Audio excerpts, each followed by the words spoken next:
India Nepal border dispute. Nepal और India आपस में 1880 किलोमीटर का बॉर्डर शेयर करते हैं। दोनों कंट्रीज़ में 98% बाउंड्री जो है वो फाइनल हो चुकी है और इसमें कोई डिस्प्यूट नहीं है। डिस्प्यूट है तो वो 3 एरियाज़ को लेकर है। एक है इसमें लिपुलेख पास, दूसरा काला पानी और तीसरा है लिम्पियादुरा। और तीनों जो एरियाज़ हैं ये वेस्टर्न नेपाल में हैं। इन तीनों एरियाज़ का जो टोटल क्षेत्रफल या टोटल एरिया जो है ये है 370 स्क्वायर किलोमीटर। इन 3 एरियाज़ में से इसमें लिपुलेख पास सबसे ज़्यादा स्ट्रेटजिक इंपॉर्टेंस का एरिया है। लिपुलेख पास उत्तराखंड को तिब्बत तिब्बत जो है वो से कनेक्ट करता है। इंडिया के लिए जो लिपुलेख पास है वो इसके सिक्योरिटी के एंगल से बहुत इंपॉर्टेंट है। 1962 में चाइना के वार के बाद तो इंडिया को इस बात का हमेशा अंदेशा रहा है कि चाइना लिपुलेख पास के थ्रू अटैक कर सकता है, चाइनीज़ फोर्सेस इसके थ्रू एंटर कर सकती हैं। तो इसलिए इंडिया जो है जो इस इम्पॉर्टेंट हिमालयन रूट को इसको हर हालत में प्रोटेक्ट करना चाहता है, इसको हर हालत में चाइना के अगेंस्ट जो है ना वो गार्ड करना चाहता है। तो इंडिया ने लास्ट ईयर इंडिया ने नवंबर 2019 में एक नया मैप बनाया, नया मैप इशू किया था जम्मू कश्मीर की रीऑर्गेनाइजेशन के बाद, जब जम्मू कश्मीर को 2 union territory Jammu and Kashmir और लद्दाख में कन्वर्ट कर दिया गया था। उसके बाद एक गवर्नमेंट ऑफ इंडिया ने एक नया मैप इशू किया था। इस मैप में जम्मू कश्मीर के जो लद्दाख और जम्मू कश्मीर के एरियाज़ की बाउंड्रीज़ को दिखाया गया था। साथ में कुछ नेपाल के जो ये वाले तीनों डिस्प्यूटेड एरिया हैं इनको भी इंडिया का पार्ट दिखाया गया था। तो इस मैप के बाद भी नेपाल गवर्नमेंट ने इसको काफ़ी इसमें ऑब्जेक्शन रेज़ किया था।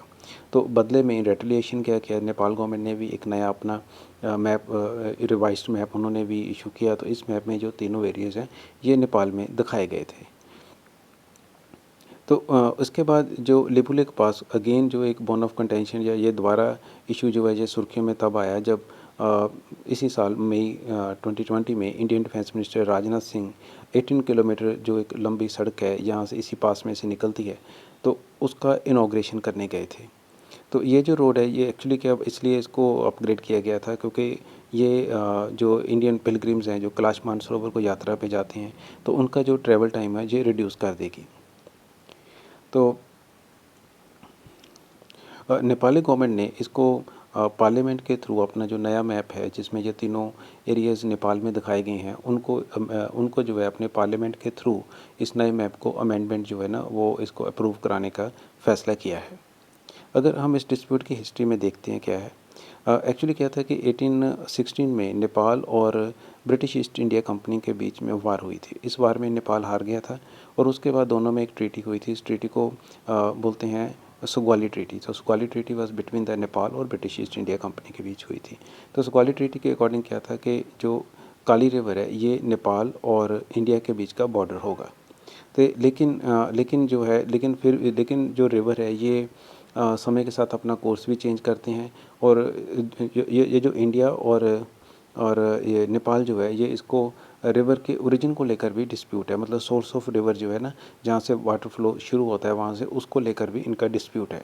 इंडिया का मानना है कि क्योंकि जो इस रिवर के जो जब ट्रीटी हुई थी, सुगौली ट्रीटी हुई थी, तो इस रिवर के सही कोऑर्डिनेट्स मतलब कितने डिग्री वेस्ट कितने डिग्री ईस्ट तो ये सब कोऑर्डिनेट उसमें नहीं मेंशन किए गए थे, ट्रीटी में ये सब नहीं मेंशन किए गए थे।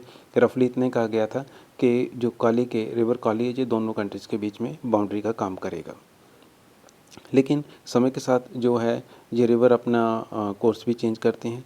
लेकिन इंडिया का मानना है कि एज़ पर द ओरिजिन और जो रिवर का एट प्रेजेंट कोर्स है उसके अकॉर्डिंगली ये जो तीनों एरियाज़ हैं ये इंडिया का पार्ट है उस ट्रीटी के अकॉर्डिंगली। जो तो as per the words of that treaty तो these 3 areas are the parts of India. और फैक्ट ये है कि पिछले 60 ईयर्स से तो इन एरियाज़ के तीनों एरियाज़ में जो रहने वाले लोग हैं वो इंडिया के सिटीज़न हैं और वो यहाँ पर वोटिंग कर रहे हैं, वो यहाँ पर रोज़ी रोटी कमाते हैं, रहते हैं, यहाँ के टैक्सेस पे करते हैं, यहाँ के इलेक्शंस में पार्टिसिपेट करते हैं। तो लेकिन फिर भी जो नेपाल है वो इसको अपने एरिया बता रहा है। और नेक्स्ट है कि चाइनाज़ ग्रोइंग इन्फ्लुएंस। अब एक्सपर्ट्स ये मानते हैं कि जो नेपाल जो अनरीजनेबल ये डिस्प्यूट को जो है रेज़ कर रहा है तो इसके पीछे जो चाइना का हाथ है। एक्चुअली क्या है, चाइना जो नेपाल है ये एक लैंडलॉक्ड नेशन है। तो ये जब से इंडिपेंडेंस इंडिया के इंडिपेंडेंस हुई तब से जो है ये अपने इंपोर्ट्स के लिए ये इंडिया पे डिपेंडेंट रहा है।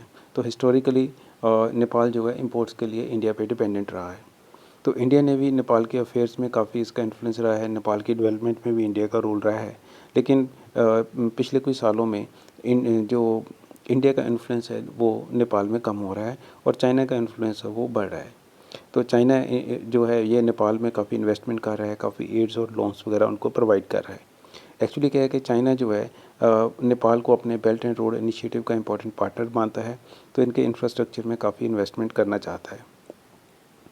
पिछले साल चाइना के president Xi Jinping Nepal visit किए थे और 1996 के बाद वो फर्स्ट चाइना के प्रेसिडेंट थे जो नेपाल में विज़िट किए थे। तो इस विज़िट के दौरान दोनों कंट्रीज़ ने अपने जो इनकी जो टाइज़ हैं ये सिर्फ ट्रेड रिलेशंस नहीं बल्कि इनको एक स्ट्रेटजिक पार्टनरशिप तक भी इन्होंने अपग्रेड करने का डिसीज़न लिया था। तो इसलिए एक्सपर्ट्स मानते हैं कि चाइना जो है यही नेपाल को बैक कर रहा है इस इंडिया के अगेंस्ट इस अनरीज़नेबल बॉर्डर डिस्प्यूट को रेज़ करने के लिए।